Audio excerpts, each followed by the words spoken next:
reason. Okay, like here we have compared the older people and younger generation about the awareness of environmental problems. Anyway, now let's have a look very quickly about the environmental problems and the solution first before we move on. Ở đây thì chúng ta mới cần các từ vựng liên quan đến cách giải quyết hoặc là các cái vấn đề thôi. Còn những cái câu hỏi khác thì bọn mình sẽ nói nhau sau, được chưa? Điển hình nhá, như cô vừa mới nói xong với các bạn đó chính là gì? Mọi người hiện nay có quan tâm về vấn đề môi trường không? Kể cả các em trả lời là có hay là không, chúng ta cũng sẽ cần phải có những cái lý do để trả lời cho việc này. Hoặc đơn giản là các ví dụ. Tôi thấy là mọi người rất là quan tâm đến môi trường đấy chứ. Bởi vì sao? Thì nó cũng rất là liên quan đến các cái solution, đúng không? Bởi vì đối với những cá nhân tôi hoặc là đối với những người mà tôi nhìn thấy thì họ đã có những cái cách này cách kia. Đấy, nên các bạn sẽ thấy là những cái câu này nó rất là liên quan tới nhau. Chứ không phải là ở trong này mình chỉ brainstorm hai thứ đâu. Mà chúng, xin nhắc lại, nó cùng thuộc về chủ đề environment. Và sau khi đã có những cái brainstorm thuộc về cơ bản là các vấn đề và cách giải quyết thì các em sẽ thấy là bọn mình hoàn toàn có thể sử dụng chúng trong những cái câu khác nữa. Tin nó không phải là hoàn toàn. Okay, so Tiên, can you share with the whole class about the environmental problems first? Những cái vấn đề về môi trường mà em có từ là những từ nào ạ? Yes, I will list some name of disaster, such as flood. You mean flood? You mean flood, right? Yes, flood. Flat, các bạn nghe nó âm Á chứ flat là cái gì? Flat là căn hộ à? Thì không phải nhá, flat. Okay, anything else? Storm. Is that the actually okay, is that the environmental problems? Đấy mà là các vấn đề về môi trường ấy hả? Flood thì đúng rồi, nhưng mà storm thì cũng là vấn đề môi trường á. Em có từ nào mà nó cụ thể hơn không? Pollution. Okay, pollution không có âm đuôi em, luyện đi. Sắp hết thời gian học trên lớp rồi. Pollution không có âm đuôi và nó là trở nặng. Pollution. Okay, anything else?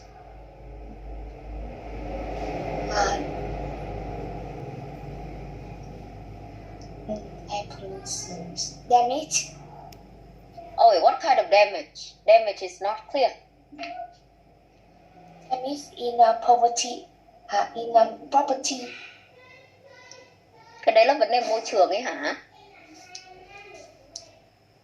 Em đang kiểu suy nghĩ đến cái bão, về cái thiệt hại sau bão này à? Không em ơi.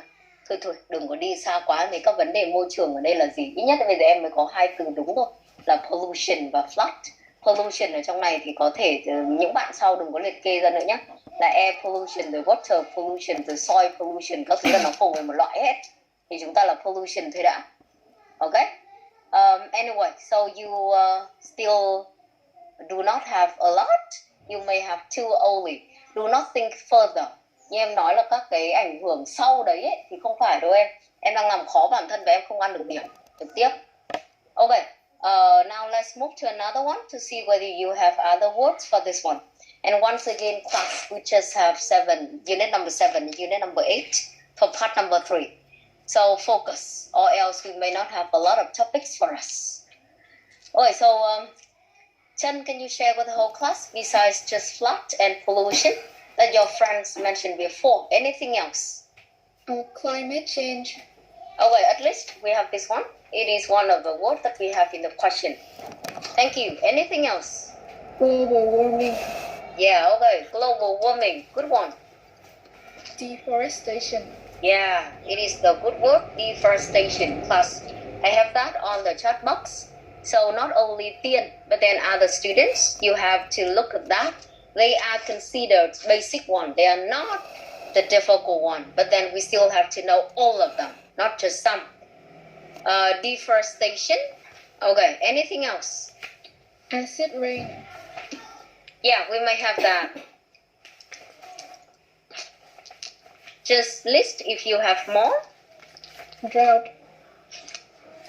Drought. Do you want to translate into Vietnamese in case some of your friends do not know?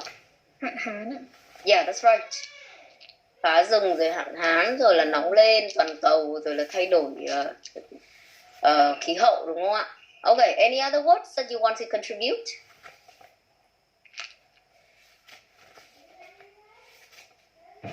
Hết rồi ạ. Okay, so about the solutions, can you share with the whole class some solutions that you see that you yourself or your family or anyone that you know at the individual level or the national one that they have applied?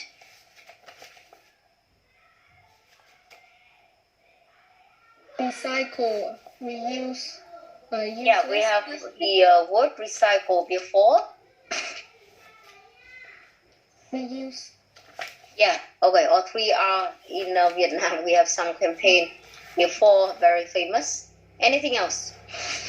Stop using private vehicles and use public transport. Yeah, public transportation instead of the private vehicle. Or you can see that nowadays a lot of people they do not want to use the plastic, okay, the plastic anymore. They reduce the amount of plastic used. Okay, good one. Anything else? Save energy, use solar power. We have some renewable. Okay, they say that it is the renewable energy that you can have, for example, from the solar energy or the wind energy, for example.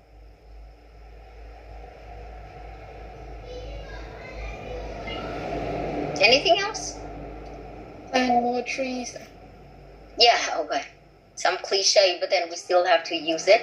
It is plant more trees.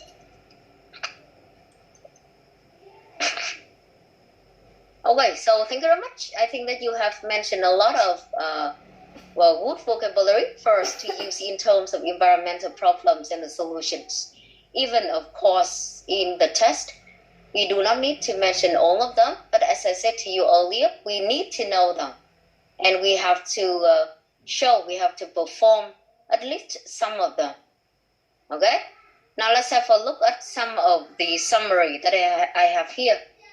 Acid rain, Chen mentioned about that. Deforestation already. Class, please have a note, especially if you do not know these words before. Because when I ask these words, I don't think that you have all of them. Loss of biodiversity, ozone layer depletion, land degradation, resource depletion, climate change, air pollution, marine pollution, or overpopulation.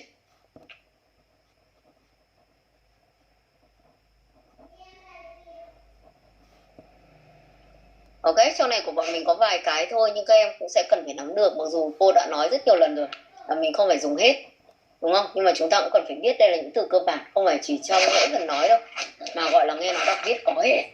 Acid rain này, deforestation thì bạn nói rồi, vừa nãy bạn giải thích rồi. Loss of biodiversity, mất đi cái sự cân bằng sinh thái, đúng không? Ozone layer depletion, thủng tầng ozone đấy. Land degradation, ở đây là cái việc mà đất nó không còn giữ được chất lượng nữa. Ở rất là nhiều vùng mà đất bây giờ nó đã bị thoái hóa rồi, và các bạn sẽ thấy là không thể sử dụng cho những cái mục đích liên quan đến nông nghiệp được nữa. Cái quality của đất ấy nó bị giảm đi. Resource depletion là ở đây của bọn mình, resource có nghĩa là cái nguồn tài nguyên, và depletion của các em có nghĩa là có thể bị thiếu hụt hoặc là bị mất đi. Người ta gọi là resource depletion. Climate change bạn nói rồi. Air pollution, marine pollution và overpopulation. Overpopulation, cái việc mà nó đang bị quá tải. Thì các bạn nhìn qua một chút đi ạ. Đây là những từ rất là quan trọng liên quan đến environmental problems. Mặc dù cô chưa có quá nhiều, nhưng hy vọng các em cũng nhớ được những cái cơ bản.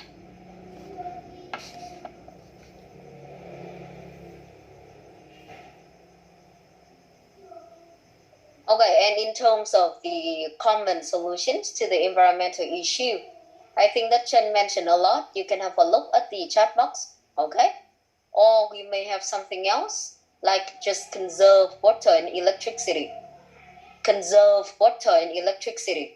Tiết kiệm điện với nước đấy. Nhưng các bạn sẽ thấy là có một cái thời gian, hoặc bây giờ bọn mình thành thói quen rồi, còn bạn nào chưa thành thói quen thì chắc là không được. Nhưng mà thường thì mọi người hay nói là gì phải tiết kiệm điện, tiết kiệm nước ấy. Dùng xong rồi thì mình tắt bớt đi, chứ không ý là kiểu quá là tiết kiệm, nhưng mà chúng ta không thể lãng phí nó được này. Hoặc là the use of paper should be avoided.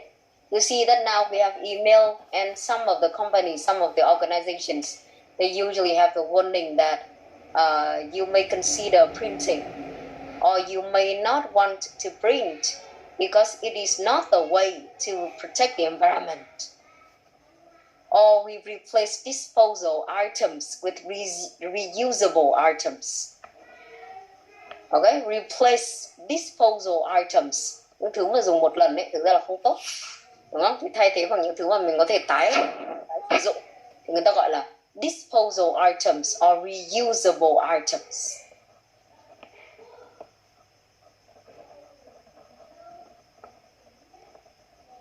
Okay? Not to mention that some of the ways that your friends mentioned before. We do not have a lot to mention. However, as I said to you, know some ways that you can explain. Know some ways that you applied. Know some way that you can explain to the examiners that they have to protect the environment. For example, deforestation. So we need plants, we need trees to survive. Okay? Or water pollution. It is a huge concern for us and our environment. It is not only from us. It is also from some companies or factories as well. Or the use of plastic, as I shared with you, the use of paper. Okay? So it is the very first one that you are going to answer later. So pay attention to some words or some ideas that your friends explain or introduce to you.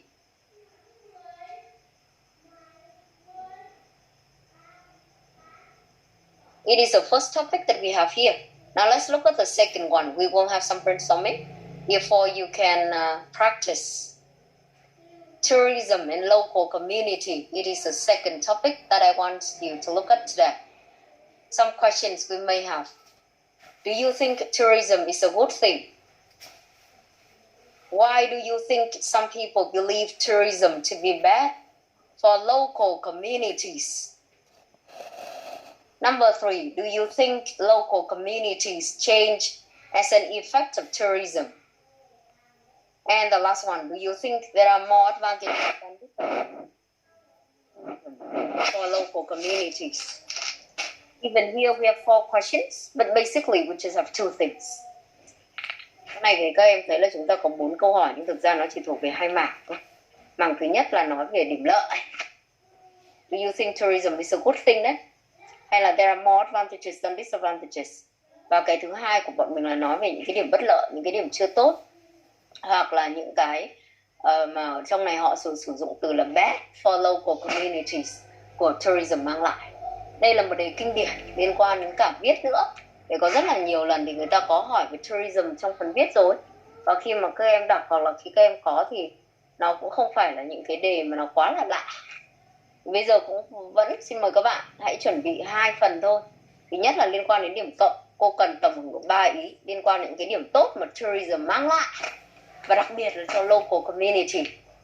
Và cái thứ hai nữa là 3 điểm bất lợi hoặc là 3 cái điểm mà mình cần phải cân nhắc đối với tourism. Và cũng liên quan đến local community. Còn nếu các em muốn nói về cả đất nước thì cũng được, không sao cả. Còn cái này nó chỉ tập trung hơn vào cái phần gọi là địa phương, local community mà thôi. Okay? So, 2 things. And then I will ask you for this.